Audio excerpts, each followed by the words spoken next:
اللہ تعالیٰ نے یہ ڈنڈا بھیجا ہے۔ ایک گاؤں میں مولوی صاحب رہتے تھے۔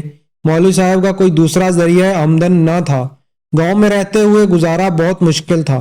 اسی گاؤں میں کوئی نیک دل جاگیردار بھی رہتا تھا، تو اس نے زمین کا ایک ٹکڑا مولوی صاحب کو ہدیہ کیا کہ ویسے بھی سارا دن آپ فارغ ہوتے ہیں تو کھیتی باڑی کریں تاکہ گزارا اچھا ہو۔ مولوی صاحب نے گندم کاشت کر لی۔ جب فصل ہری بھری ہو گئی تو بڑی خوشی ہوتی تھی دیکھ کر، اس لیے دن کا اکثر وقت وہ کھیت میں ہی بیٹھے رہتے اور فصل دیکھ کر خوش ہوتے۔ لیکن اچانک ایک ناگہانی مصیبت نے آن گھیرا۔ گاؤں کے ایک آوارہ گدھے نے کھیت کی راہ دیکھ لی۔ گدھا روزانہ کھیت میں چرنے لگا۔ مولوی صاحب نے پہلے تو چھوٹے موٹے صدقے دیے، لیکن گدھا منع نہ ہوا۔ پھر اس نے مختلف صورتیں پڑھ پڑھ کر پھونکنا شروع کر دیا، لیکن گدھا پھر بھی ٹس سے مس نہ ہوا۔ ایک دن پریشان حال بیٹھے گدھے کو فصل اجاڑتے دیکھ رہے تھے کہ ادھر سے ایک کسان کا گزر ہوا۔ گدھے کو چرتا دیکھ کر کسان نے پوچھا، مولوی صاحب آپ عجیب آدمی ہیں، گدھا فصل تباہ کر رہا ہے اور آپ ہاتھ پر ہاتھ دھرے بیٹھے ہیں۔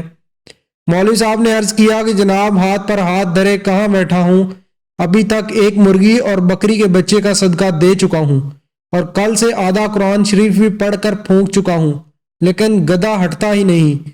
مجھے تو یہ گدھا کافر لگتا ہے جس پر کوئی شے اثر نہیں کرتی۔ کسان کے ہاتھ میں ایک ڈنڈا تھا۔ وہ سیدھا گدھے کے پاس گیا اور گدھے کو دو چار ڈنڈے کس کر مارے تو گدھا کسی ہرن کی طرح چوکڑیاں بھرتا ہوا بھاگ کھڑا ہوا۔ کسان نے کھیت سے باہر آ کر ڈنڈا مولوی صاحب کے حوالے کرتے ہوئے کہا، قبلہ مولوی صاحب، قرآن گدھوں کو بھگانے کے لیے نازل نہیں کیا گیا، گدھوں کو بھگانے کے لیے اللہ تعالیٰ نے یہ ڈنڈا بھیجا ہے۔ ہم پاکستانی بھی عجیب قوم ہیں، ہمارے گدھے حکمران کروڑوں نہیں بلکہ اربوں لوٹے چلے جاتے ہیں، اور ہم صرف دعاؤں اور صدقات و خیرات کے بل بوتے پر ان گدھوں سے چھٹکارا حاصل کرنا چاہتے ہیں۔ جب تک قوم ان لٹیروں سے نجات کے لیے ڈنڈا استعمال نہیں کرے گی، یہ گدھے قوم و ملک کے تمام وسائل یوں ہی لوٹتے رہیں گے۔